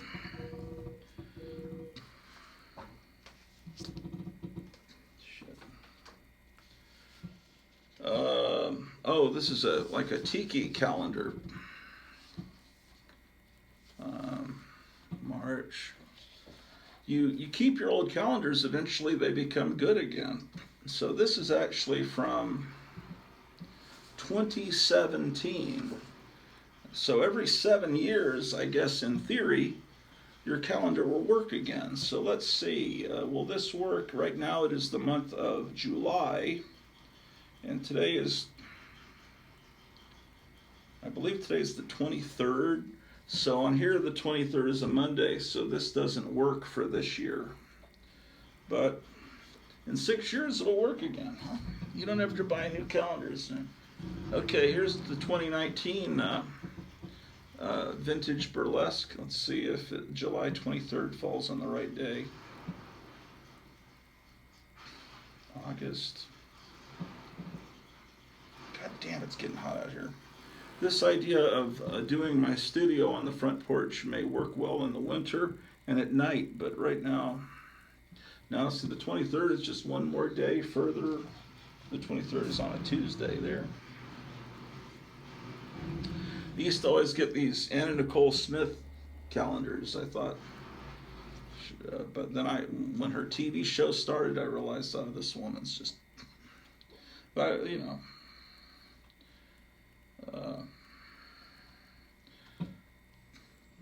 before all that, it was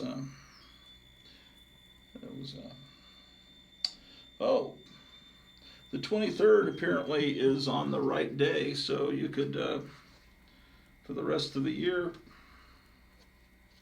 this calendar will work. Here's the calendar for Superman the movie, 1979. Superman came out in for Christmas time of 78, so this is basically merchandise that was on the stands when the movie came out. So look at the center spread. That would look good on a wall. Let's see, how does July work? September. This is quite a well-designed calendar. July. 23rd is on a Monday.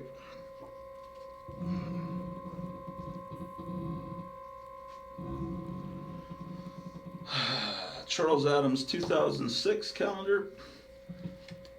Let's see if this is a good one.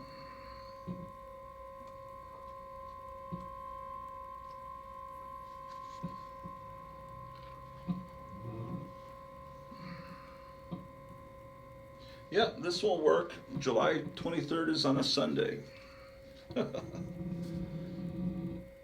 You learn how to be frugal here in Mount Gratu, Kentucky. All right, here's some oversized comic book books. The Silver Age of Comic Book Art by Les Daniels. And Les Daniels is a great author. He wrote that great book, Comics, spelled Comix. So this needs to go into the library.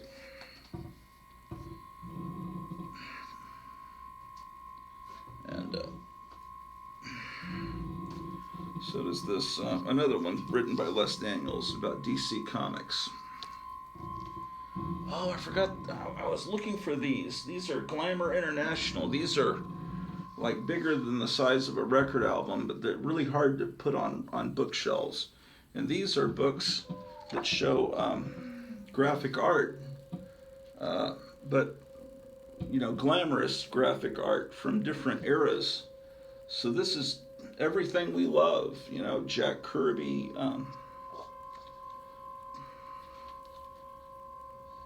This is basically, if you like the stuff that Jambo Comics shows on his channel, this, basically Jambo Comics, if you're watching this and you don't have this series of books, that's something you need to seek out. Glamour International. This one is, they have different themes. It's like it's kind of like a magazine. I mean, I think it, yeah, I mean, it shows horror movies. It shows Veronica Lake there.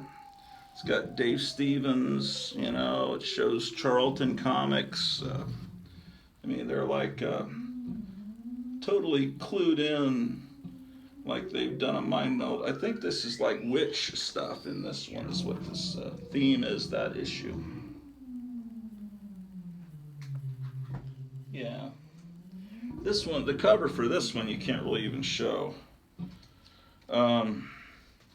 This one, this is the back cover. It has thing on Vampirella. Yeah, look at the spread on Vampirella. Different artists. Dylan. Yeah, this is in a. Yeah, this has got great artwork in it from those foreign little digest magazines. This one's mostly, this one's all vampire women. There's Vampira, that's what this one is.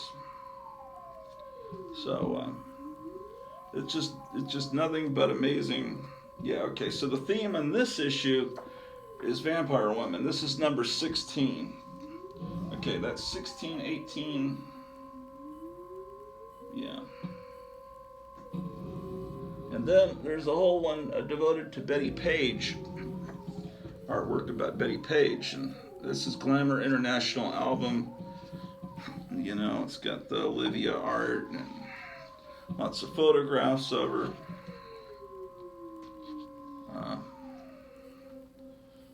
Look, it says Up in Cleo's Room. It's Cleopatra. I need to show this to my wife. Her name is Cleo. She likes Betty Page. Anyway, so that's all Betty Page in that one. And this is about the same size. Tex Avery, Les Dezins. I guess this is a French book about Tex Avery.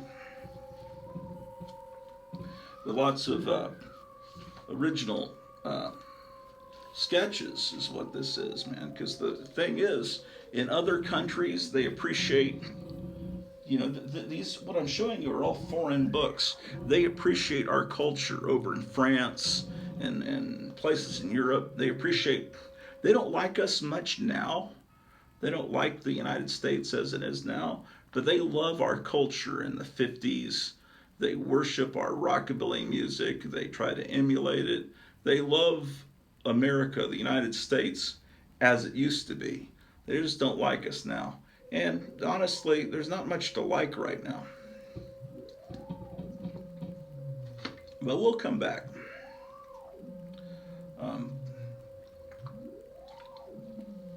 This is not the way the United States is always going to be. All right. These books are too fucking big, man. They make these books too fucking big. Titanic. What this is all newspaper accounts. Well, they had to make it big or you wouldn't be able to read the print. But just hard to put on shelves. A book about all about the Titanic. It's called Titanic, the story of the disaster in the newspapers of the day, from the collections of Eric Karen and Steve Goldman. So that needs to be put on a bookshelf. Another giant book, From Arg to Zap, Harvey Kurtzman's Visual History of the Comics. This is Harvey Kurtzman giving you his history of the comics. So this is a very amazing thing that I forgot I owned.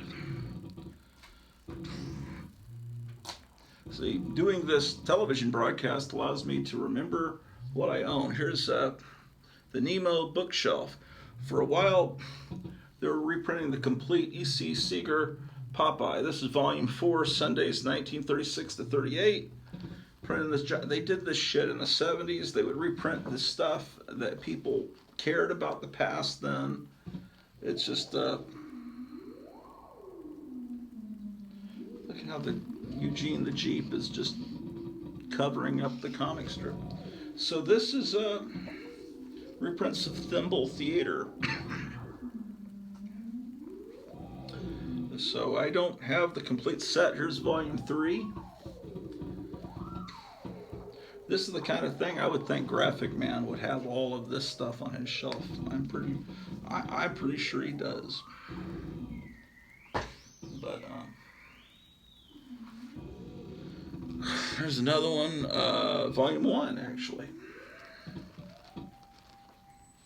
The early days of Popeye. I feel like watching some Popeye cartoons. And, here's volume 2, but this, so they also came in hardcover format. And,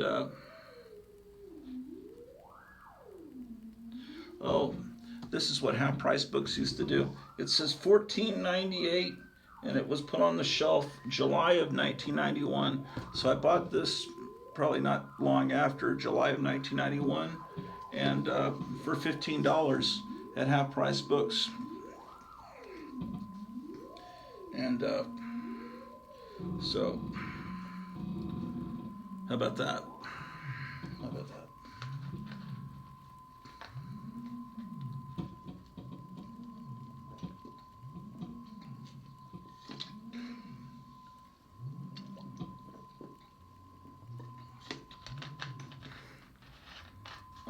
I'm gonna take these, some of these upstairs. I know just where to put them. Man, we got 2 hours today. Here's Drew. How you doing, Drew? Say hi to your fans. Oh, she's licking her lips. That means she knows it's time.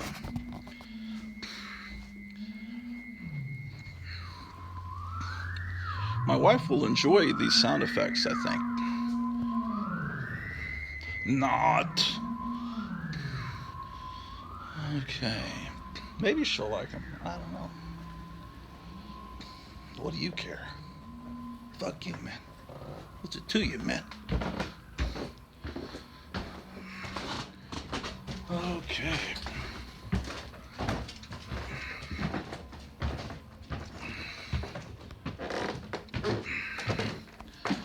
Okay. I can't even get over there from here. Okay. All right. So, I'm gonna.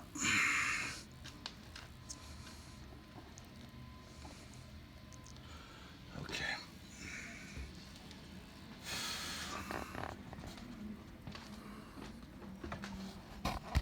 Well,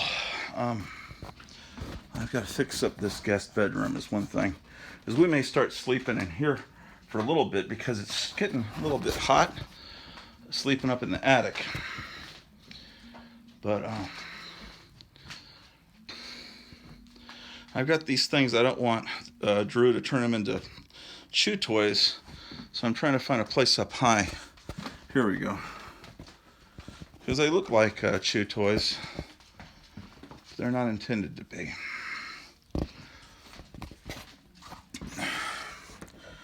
Blah, blah. Okay. So in here I have some books. And up here as well. Now,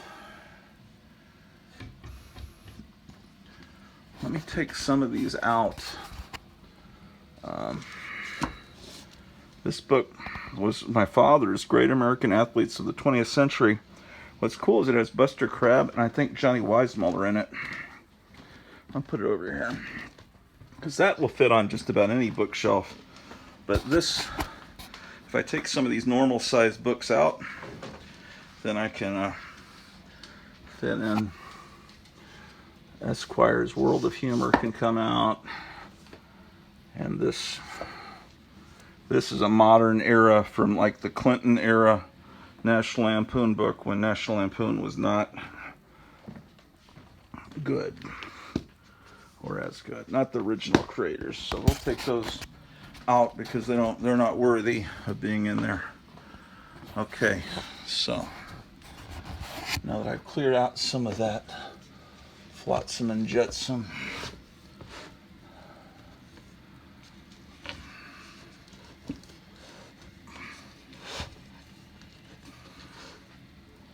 we can fit some of these books in.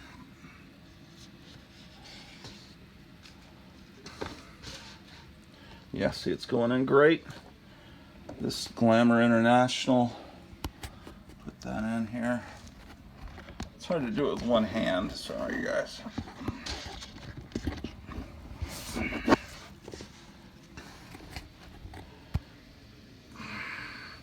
Yeah, Glamour International is what this thing is called. And I don't have many of them. I need to look into getting more copies of this Glamour International. Isn't that? Oh man, that's got folded in the back. Shit. How did that happen? Okay.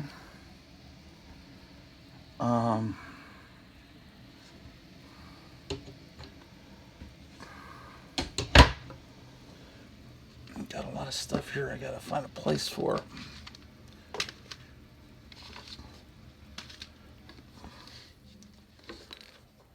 Pinball machine.